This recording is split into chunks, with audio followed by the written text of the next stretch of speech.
Terus yang kedua,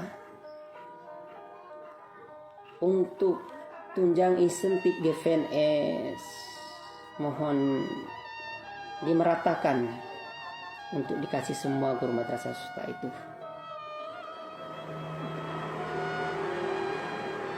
Termasuk juga PPG sertifikasi, mohon didata betul, dianggarkan, karena kami juga manusia, bukan robot.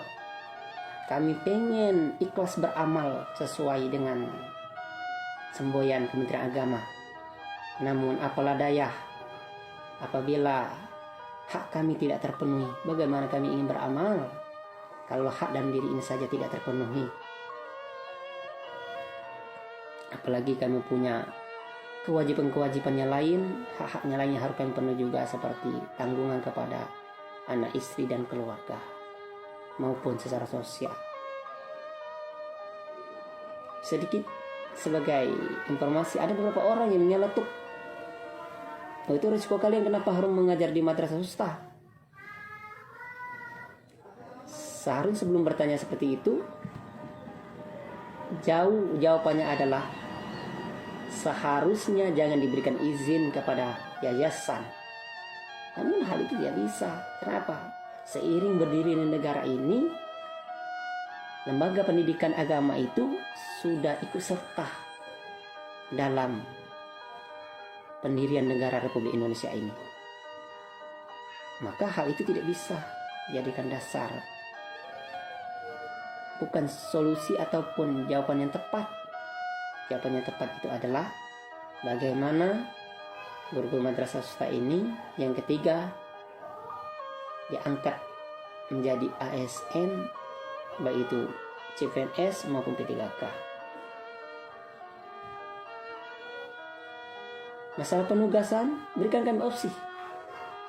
Apakah kami siap ditugaskan di sekolah lain, ataukah kami siap di madrasah tempat kami mengajar sendiri. Jangan ini kami belum apa-apa sudah direpotkan, mau izin yayasan lah, inilah itulah. Luluskan dulu kami, baru kami izin. Itu yang tepat kebijakan. Karena Pak Bu, nggak mungkin guru madrasah itu mau ikut seleksi CPNS maupun P3K kalau mereka sudah sejahtera di madrasah tersebut ataupun di yayasan tersebut. Dan tidak bisa memandang guru madrasah itu secara global, hanya sekedar melihat di kota-kota besar. Memang benar ada beberapa yayasan yang sudah mandiri, seperti saya contohkan umpama di Yayasan Pesantren Darunaja Jakarta, di Pesantren Lirboyo, di Pesantren Gontor, ya, guru-gurunya yang berada di madrasah sejahtera, bahkan lebih sejahtera dari ASN. Itu ya informasi yang saya dapat.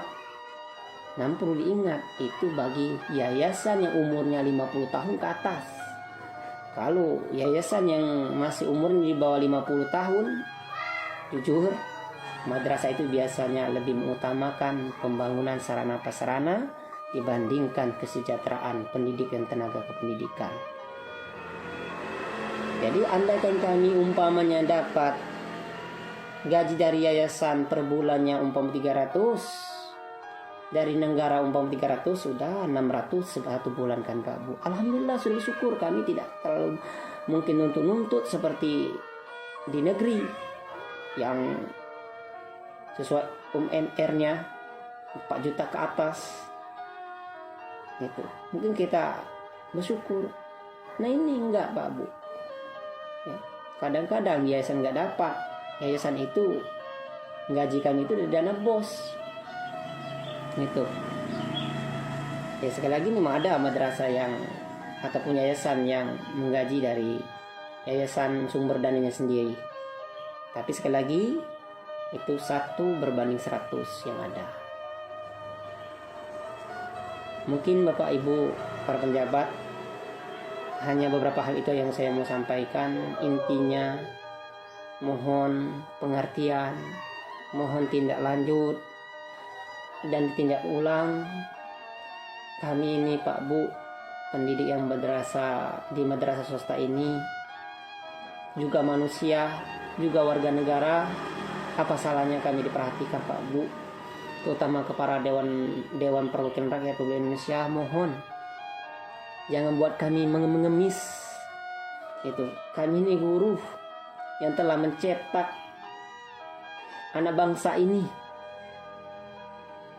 Anak-anak yang kami cetak ini sudah ada yang jadi guru sendiri, ada dari dokter, ada dari ABRI, ada polisi, bahkan pejabat-pejabat.